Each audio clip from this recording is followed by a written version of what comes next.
s'il ne reste plus qu'une seule batterie dans la maison à remplacer, le second peut être fabriqué à partir de papier d'aluminium, dont je transforme un morceau en un cylindre de taille appropriée. Maintenant, il y a 2 batteries, je les ai installées dans l'appareil et tout fonctionne bien. Pour éviter que les œufs n'éclatent pendant la cuisson, vous devez jeter quelques allumettes dans la poêle avec un merci pour le conseil. Maintenant, les œufs sont toujours parfaitement cuits. Les coupes-ongles les plus courants aideront à résoudre de nombreux problèmes quotidiens. Par exemple, une petite lime à ongles remplacera un tournevis et aidera à fixer la poignée de la marmite. Et cela aidera également à économiser les mains et les dents des amateurs de graines. Je prends des pinces coupantes, pousse la lime à ongles à un angle de 90 degrés.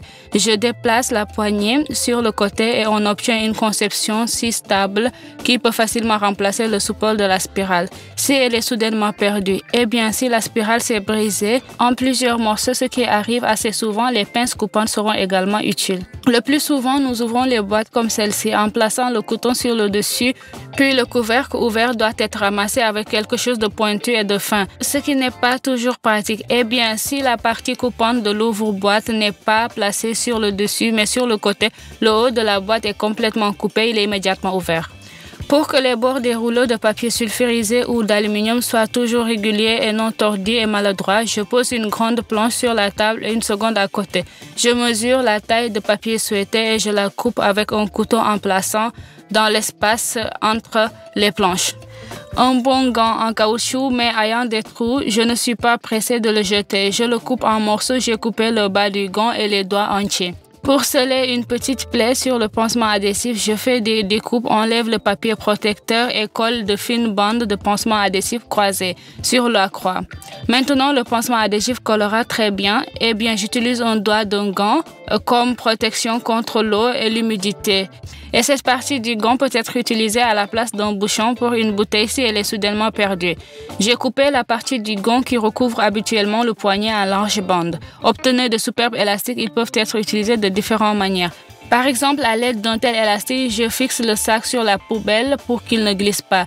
Je scelle le paquet avec des céréales ou je mets des élastiques sur la planche à découper et la planche ne glissera pas sur la table. C'est aussi simple.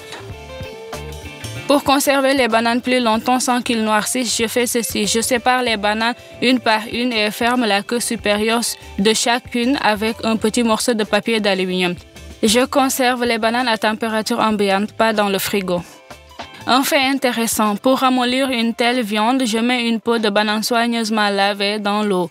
À la fin, je jette la peau de banane et la viande est excellente. Si vous coupez les grandes inflorescences de chou-fleur en morceaux, vous obtenez beaucoup de miettes, juste les fleurs les plus délicieuses et les plus délicates.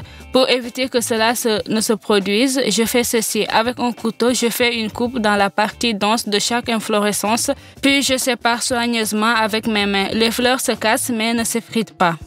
Pour essuyer rapidement les pommes de terre bouillies, mettez-les dans un tamis, écrasez-les avec un bol de taille appropriée. On obtient une excellente purée de pommes de terre, mais pour l'amener au goût et obtenir la texture la plus délicate, j'ajoute du beurre et du lait. Assurez-vous de le fouetter. Une façon intéressante de couper les ailes de poulet. J'ai coupé la 3e phalange de chaque aile. Je fais une petite incision dans la partie suivante de l'aile où il y a 2 os et avec très peu d'effort, je retire les os. Je retourne l'aile et travaille avec l'autre partie. Je fais également les petites incisions en cercle et je le retourne sur la partie dont les os ont été complètement retirés. Il s'avère qu'il s'agit ici d'un tel bourgeon d'une aile de poulet. Et faites-les mariner avec le maximum d'épices, du paprika, du poivre noir moulu, de la coriandre moulue, de l'ail séché, du basilic et du sel. Et pour que les ailes marinent beaucoup mieux, je les remplis d'eau minérale pétillante. Je les mis au frigo au moins une nuit. Après l'avoir étalé sur une plaque à pâtisserie recouverte de papier sulfurisé et dans un four préchauffé à 190 degrés, cuire environ 35 à 40 minutes. Ce sont de si beaux bourgeons rouges d'ailes de poulet. Ils sont très savoureux et tendres. De larges bandes de gants en vinyle peuvent être également utilisées. Bien sûr, ils ne s'étirent pas aussi bien, mais ils se fixent parfaitement. Le plus souvent, je l'utilise pour attacher une pomme hachée. Il ne s'effondrera pas et il ne noircira pas si rapidement. S'il ne reste que du pain pas trop frais à la maison, il peut facilement être rendu chaud et moelleux. J'enveloppe chaque morceau de pain dans une feuille de papier d'aluminium.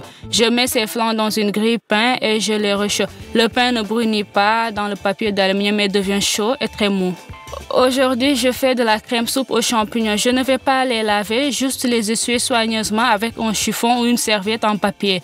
Je vais vous dire un petit secret. Même à partir de champignons pas très frais, vous pouvez faire une soupe légère et crémeuse. Pour ce faire, il suffit de retirer la partie sombre des champignons avec une cuillère. Les assiettes qui se trouvent sous le chapeau, j'étale les champignons pelés sur une plaque à pâtisserie et il y a aussi de gros morceaux de pommes de terre ainsi que des oignons hachés, sel et poivre noir moulu au goût, vaporisé d'huile végétale. Je fais cuire les champignons avec des légumes dans un four préchauffé à 200 degrés, environ 18 à 20 minutes. Je mets les champignons et les légumes préparés dans une casserole. Je verse de l'eau chaude, ajoute une pincée de marjolaine et de thym. Je verse la crème, plus il y a de crème, plus la soupe sera légère. Je l'ai mis au feu dès qu'il bout, faites bouillir pendant 1-2 minutes et éteignez-le. À l'aide d'un mixeur plongeant, mixez la soupe jusqu'à consistance lisse. Eh bien, un peu de verdure la rendra encore plus attrayante.